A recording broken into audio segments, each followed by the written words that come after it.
My people, what's good? You know what day it is? Focus Friday. Topic is SAD. And SAD stands for stress, anxiety, and depression. Many people don't know the difference between these three. You know, many people say, I'm depressed, but they're really stressed. Or I'm stressed out, but they're dealing with anxiety, okay? So I pray that this message hits home for some of you. I pray it helps out a lot, all right? So stress is state of mental or emotional drain, like you feel pressure from something, all right? Like you feel pressure by life or things that goes on in life or such things as that, all right? Anxiety is fear about what might happen, okay? You fear the future, all right? And depression is hopelessness. You can't eat. Like this is severe. You feel like you can die and don't even care, all right? So you must know the difference between these three, all right? So when life happens, sometimes you can't prevent these things from happening, but we can know how to respond, all right? So first off, you have to know which one you are experiencing, okay? And number two, tell somebody, okay? For me, coming up, I was very independent and I had a hard time telling people my struggles.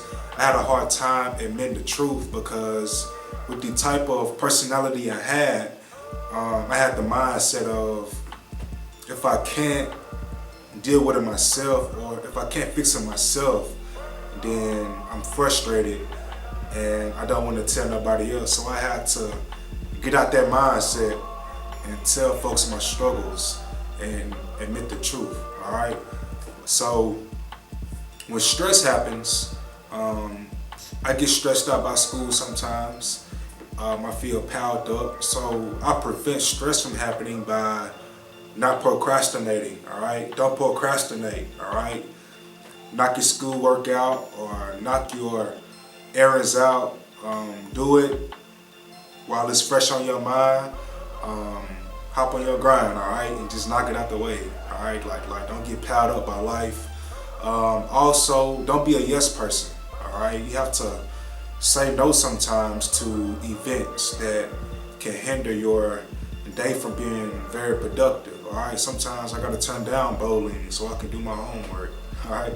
So anxiety, funny story, I worked at Toyota when I was in college, my sophomore year, and I drove the forklift, and the forklift is very difficult, and I wrecked it one day, and the whole plant shut down because of me, and I was struggling with anxiety like, oh man, I'm finna get fired, man. It's a wrap for me. I'm finna be broke. Oh my gosh, dang it. And my boss bring me in the office, and I'm like, this man finna fire me. It's a wrap. And he says to me, Darius, it's all good, man. I wreck it all the time. I was like, oh. All right, so Elijah struggled with anxiety as well in the book of 1 Kings. 1 Kings chapter 19, verses 1 through, we're gonna read to verses 4, all right? Now Ahab told Jezebel everything Elijah had done and how he had killed all the prophets with the sword. So Jezebel sent a messenger to Elijah to say, may the gods deal with me, be it ever so severely, if by this time tomorrow I do not make your life like that of one of them. Elijah was afraid and ran for his life. When he came to Bathsheba in Judea, he left his servant there. While he himself went a day's journey into the wilderness, he came to a broom bush, sat down under it, and prayed that he might die. I have had enough, Lord, he said. Take my life.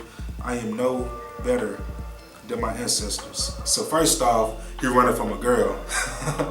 And I studied it, and chapters after that, it doesn't say anything about Jezebel coming after him. So this guy is anxious for nothing. All right, Jezebel don't even do nothing to him, so he tripping about nothing. All right, so anxiety, when it comes, remind yourself that God is the author and the finisher of your faith. All right, so depression you just hopeless. Like you have no drive to life. You feel like you can die. Alright, so Elijah, he's struggling with depression as well, and we're gonna read on. Then he lay down under the bush and fell asleep. All at once, an angel touched him and said, "Get up and eat." He looked around, and there by his head was some bread baked over hot coals and a jar of water. He ate and drank, and then lay down again. So depression is you can't eat. So the angel like, "Hey boy, you better get up. Here's $10. Go and get you a $5 footlong or something. You depressed." Alright? So Elijah's struggling with depression. So when this happens, you have to remind yourself of the promises of God. You have to know where your hope is. You have to know the nature of God. So know your hope lies in God.